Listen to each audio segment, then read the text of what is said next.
This seems proprietary to him. Like, this wasn't pulled out of a Muscle and Fitness. These aren't store-bought tomatoes. These are the ones you grow in your backyard with your own compost. It's your favorite Viltrumite, Bald Omni Man, has a couple programs out on Boostcamp, and they're absolutely free. Legend has it that the Viltrumites jettisoned him to earth as a small child because they were jealous of his freaky, juicy gains. So now we get the benefit of all of his knowledge, all of his work, all of his content as he serves the community with badass approaches to training that are homegrown. These are not copy pasted. These are not obvious ripoffs of older programs.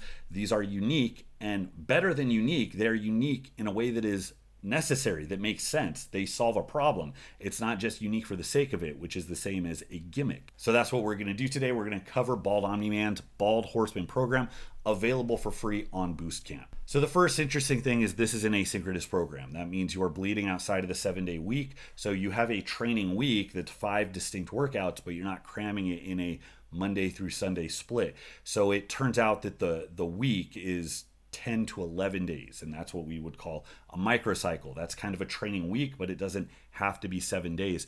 And normally you see that in strength training. I did that for my deadlift because my heavy deadlift sessions, 7 days wasn't enough to recover. If I had a really good, really hard workout on Monday, next Monday, I would be worse off. Now, if I alternated every other week going heavy, that seemed like it wasn't quite enough stimulus. So the Goldilocks zone for me was like 10 to 11 days. That made perfect sense. Now in bodybuilding, you don't tend to see that. In aesthetics or hypertrophy realms, you don't tend to see that as much. And I think it's because of the nature of the movements and the training thresholds you're working in. You don't need the predictability of coming in and being as strong as possible. And it seems that you can cram in the amount of work, the frequency you need in a 7-day week. It's just more convenient to do that. Now, the way he structures this program, it makes sense because he's not doing a traditional bro split. He is doing a full body split, a high frequency split, and there is very, very high frequency here. Now you might think, okay, if you're doing a high frequency split, you're running through just about everything in each workout. What's the difference between just doing 4 days per week and calling it a day? It would be easier, right, to keep track of. Well, he is allowing himself to cycle through a greater variety of movements by adding in that 5th distinct workout. So yeah, you see a lot of movements hit repeatedly throughout the week. He does like lateral raises 3 times per week. Hamstring curls pop up very frequently. He's doing triceps like 4 days per week. So very high frequency on these smaller muscle groups, but he can rotate bigger movements in those 5 distinct workouts. Like he has his safety bar squats. The next day he does anterior delt presses. Then you have like cambered bench. You see leg press already popped up twice in that time. And then we go to like overhead press and reach RDLs, which are some pretty big heavy hitters. So these are all like the main strength movements. And then it looks like more of kind of a bonus day, a gonzo day, because he's hitting on this off day. There's no real big movements. There's ring push-ups, towel pull-ups, more tries, more curls, very high frequency on the small muscles of the upper body of the arms and shoulders, throwing leg extensions, reverse curls in there. So that's almost like a smaller, the bodybuilder's equivalent of GPP, I guess. Like you're still getting that volume in, but no real heavy strength stuff in there.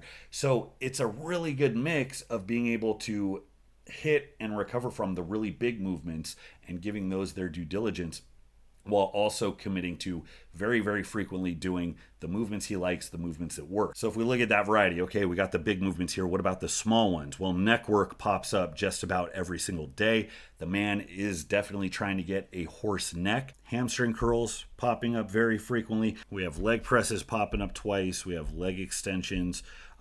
Pull-ups are a staple. So there's a theme here of similar movements, these smaller, what I would consider accessory, but these very productive movements for smaller muscle groups popping up very, very frequently throughout the week.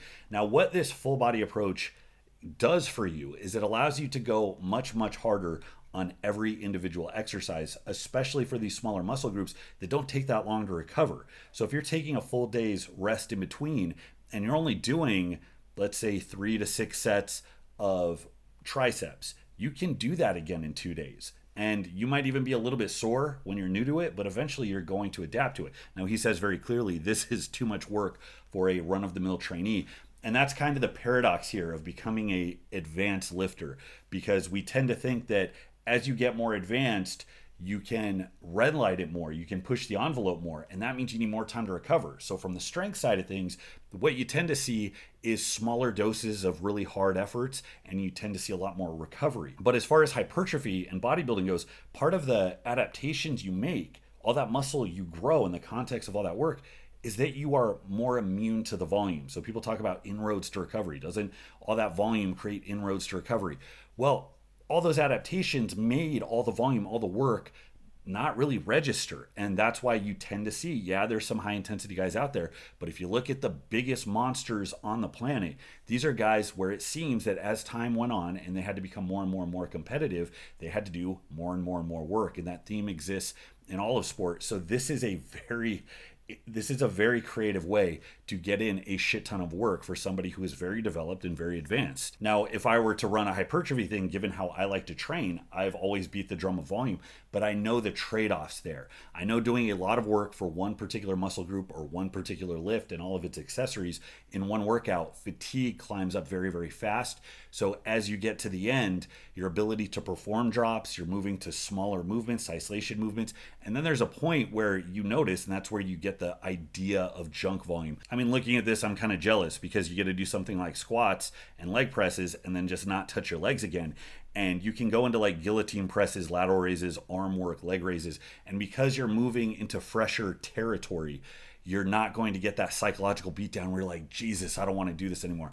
I don't want to do one more set of legs. My legs are blown up like balloons and I can barely stand up, but I got to do the fifth exercise. And when you look at this, given the number of exercises, I mean, this is between 8 and 11 exercises per workout, not for 1 or 2 sets to failure. This isn't a high intensity approach. It's for 3 to 5 sets. And I'm assuming these sets are recommended to be pretty challenging. So this is very high volume, but the nature of cycling through these different muscle groups, these different movements, just allows you to go harder. You're psychologically more engaged.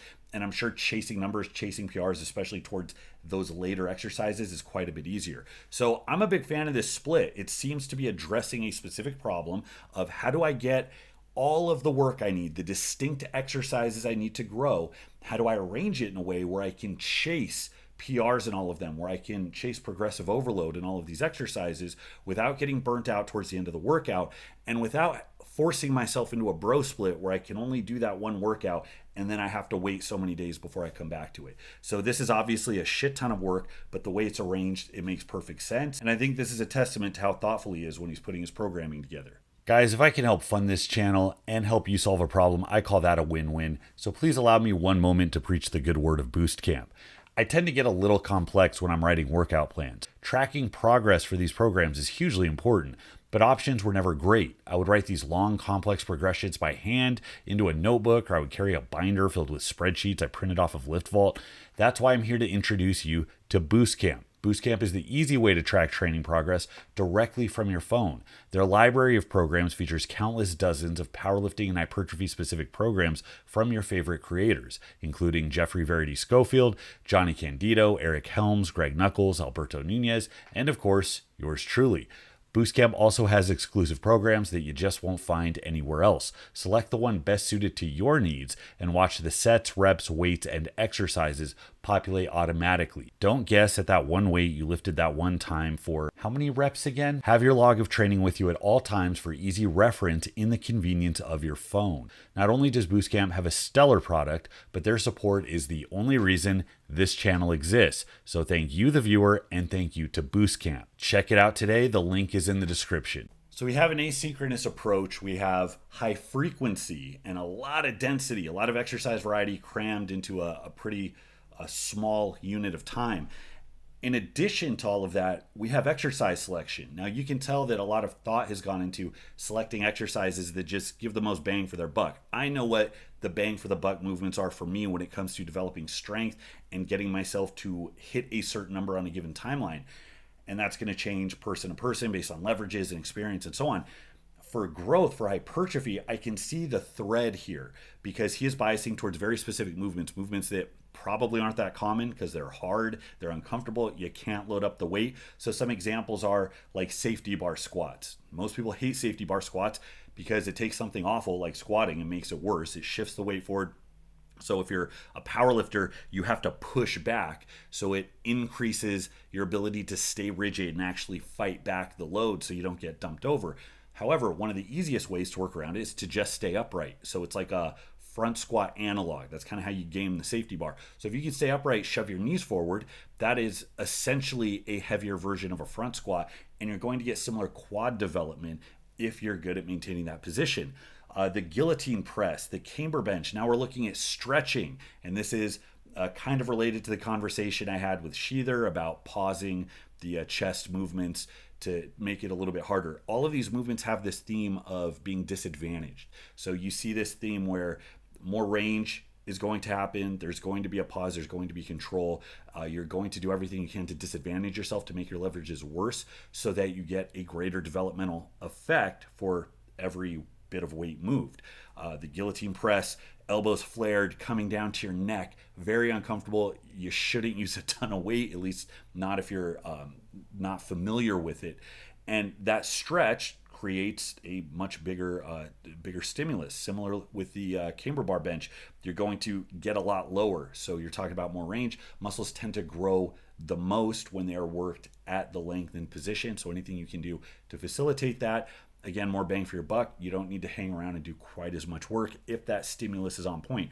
Reach RDLs. I did the deadlift video not that long ago, and I talked about disadvantaging yourself for growth in the movement. And again, people hate doing it because it's uncomfortable and you can't use as much weight. But a reach style RDL, actually getting into the stretch, pushing the hips back and reaching so that the weight gets further away from the joint, well, that means more stretch. That means, again, just the disadvantage is something that you're adapting to because you're intentionally fucking your leverages here, and that makes it so great for growth. In addition to this, he has things like towel pull-ups for grip. He has a ton of neck work. He has ring push-ups in there, L-sit pull-ups, things like that. So there's a variety of like typical bodybuilding isolation stuff for like the hamstrings, the shoulders, the arms, in addition to compounds that are just overpowered for growth, in addition to calisthenic and bodyweight stuff. So it's really cool to see something that this seems proprietary to him. Like this wasn't pulled out of a Muscle and Fitness.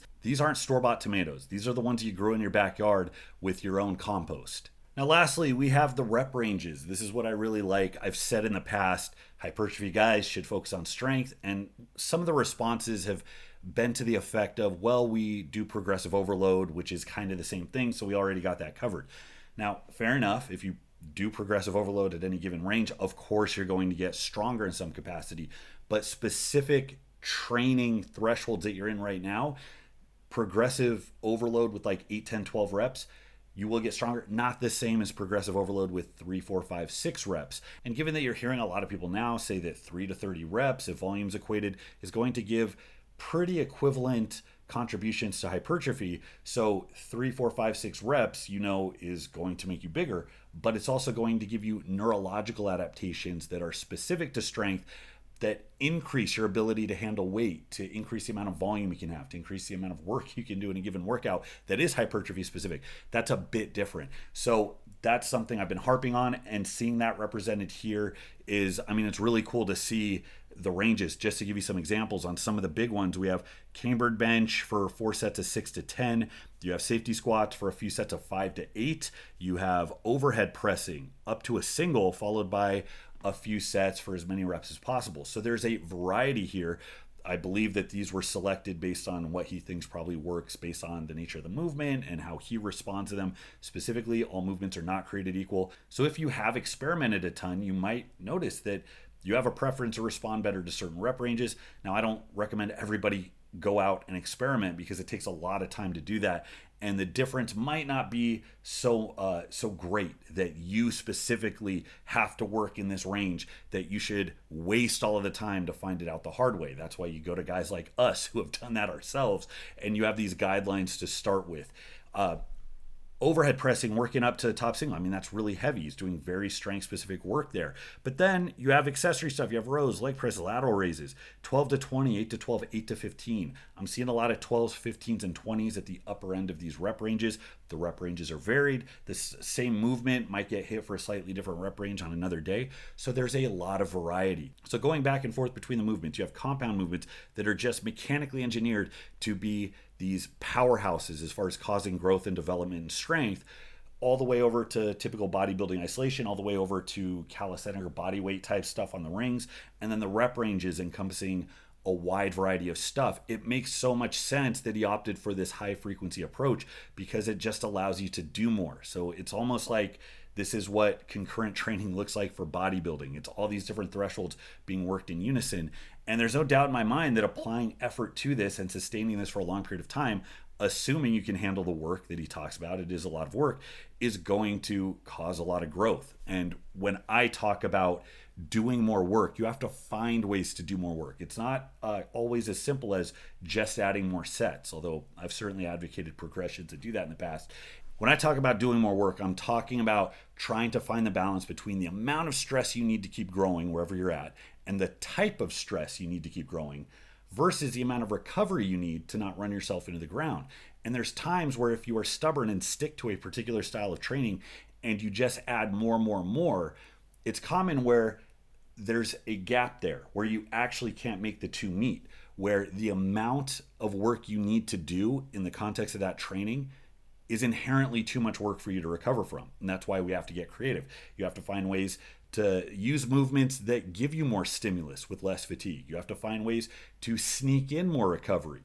And these are all creative ways to do that so that you can do more work while recovery is still sufficiently high enough that you can keep recovering. So I think this is a badass program. This is available on Boostcamp. It's absolutely free. So I highly recommend you check out his channel. I highly recommend you check out the program. Thanks so much for watching, guys. Till next time, this is Bromley. I'll see you.